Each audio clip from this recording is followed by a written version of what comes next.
pişiriqlari do'konining oldida turibdimiz. Unda bo'lsa, bugun yana qanday tort pishiriqlarni etishni, bahrinishni sizlarga o'rgatamiz. Unda ichga kirgandan keyin tang bahrini boqaylik.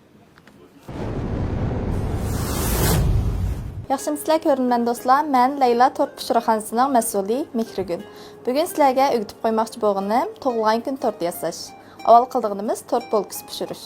Tort bolkasi pishirishda avval quruq dastan birini tayyorlab olib, may 60 gram, süt 60 gram, ondan shakardan 70 gram, undan 60 gram, ondan tuxumdan 5 dal. Agar kichik tuxum bo'lib qolsa 6 dal ishlasanglar bo'ladi. Ondan azroq limon suvi temtitimiz. Oldi bilan quruq dastni ishkin tayyorlab olamiz. Birsi mavu chalg'uchimizning qachisi, ondan mundaq dastdan birini tayyorlab olsak bo'ladi. Bular cho'qim quruq bo'lish kerak, yo'l bo'lib qolsa bo'lmaydi. Avval mavu desimizga mayni qo'yamiz. Ondan sütni qo'yamiz. Buni mavu qo'l chalg'uchimizda bir aralashtirib olamiz. Shu süt bilan may singishgidek aralashtirib olsak bo'ladi.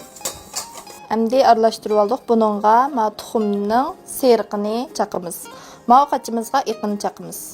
Mav qachimizga chaqqanda seriq chiqib ketsa bo'lmaydi, chunki iqini chalamiz emas, seriq chiqib ketib qolsa yaxshi chilinmaydi. Endi tuxumning oq seriqini ayirib oldik. Tuxumning iqini mavu chalg'uchimizda chalamiz. Bunda ko'pikchilar paydo bo'lganda biz mavu limon suyidan ozroq temtitimiz. Buning roli tuxumning puruqini oladi va tort yegan vaqtinglarda tuxum puruq qolmaydi. Ondan 70 gram shakarni 3 ga bo'lib solamiz.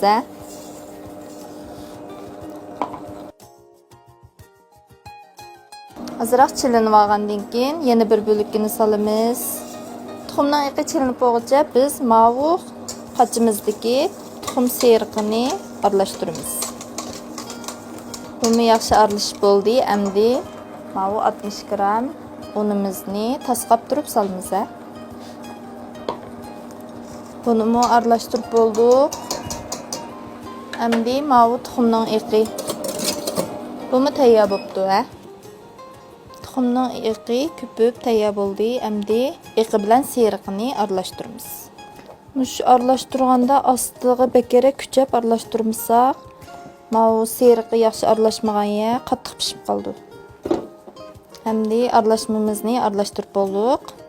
Mavu 6 so'mlik tort bolkasining qilipiga. Mavu mening ishlatganim egiz qilib alaydi egiza.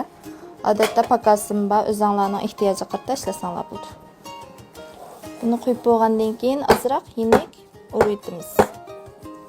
Endi buning gradusi 155 gradusda 155 gradus ast-ustiga, andan keyin 55 minut pishasanglar bo'ladi. Janbarda Soda Çeklik şirketining Xinhua Janubiy yo'liga joylashgan Erdil yemeklik xurishlari do'koni a'lo mulozimati va sifatli mahsulotlar bilan har millat xalqining yemeklik xurishlariga bo'lgan talabini bejandillik bilan qondirib kelmoqda. Yemeklikka ishlatadigan har xil a'lo sifatli qaymoqlar, shokoladlar, un, may, tetitqu va har xil yemeklik xurishlarining turlari to'liq bo'lib qolmay, tort pishiriq va yemeklik tayyorlashda ishlatadigan har xil shakldagi qilib va uskuna asboblarni to'ptiliq. Yemeklik xurishlari setib olishdagi oldin tanlashingiz Erdil yemeklik xurishlari do'koni. Erdil. Tort bolkamiz pishib bo'ldi. Ozroq muzlatib oldik. Qaymoq surgacha muzlatib olib surmasanglar, qaymoq erib ketadi. Ondan qaymog'imizni chavolamiz. Mav 6 so'mlik bolkaga yerim qaymoq ishlasanglar bo'ladi, mushqutining yerimini. Qaymog'imiz chilinib olguncha biz bolkamizni 3 ga bo'lib olamiz.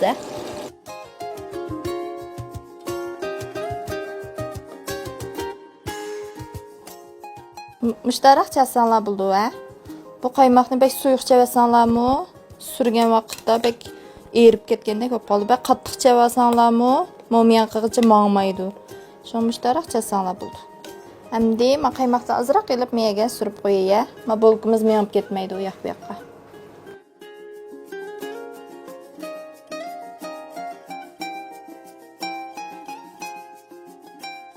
Ondan orasiga o'zinglar yaxshi ko'rgan mevalarni qo'ysanglar bo'ladi. Masalan, mango, xolongo degandek. Lekin qattiq mevalarni qo'ysanglar bo'lmaydi, ujumi yaxshi ko'ramiz deb nashbut, boshqa narsalarni qo'ysanglar yeyishlik chiqmaydi. Andın mavi yüzüge azırak sürüp koysak buldu.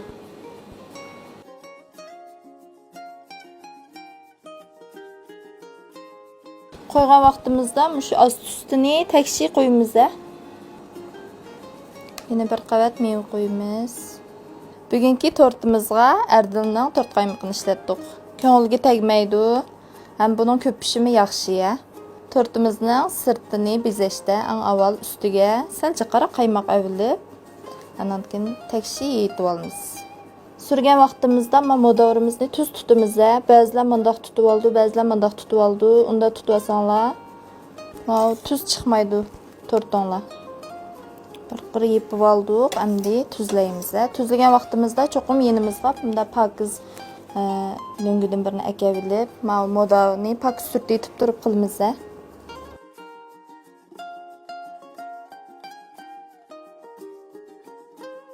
Andan mavi şekil chiqarishni men bek yaxshi ko'raman, shunga mavi tortimizga ishlatdim. Buni yenik cho'glasak bo'ldi. Mana tortimizni tayyor qilib oldik. Endi ko'rmalarning uylarida sinab yiqishini umid qilaman.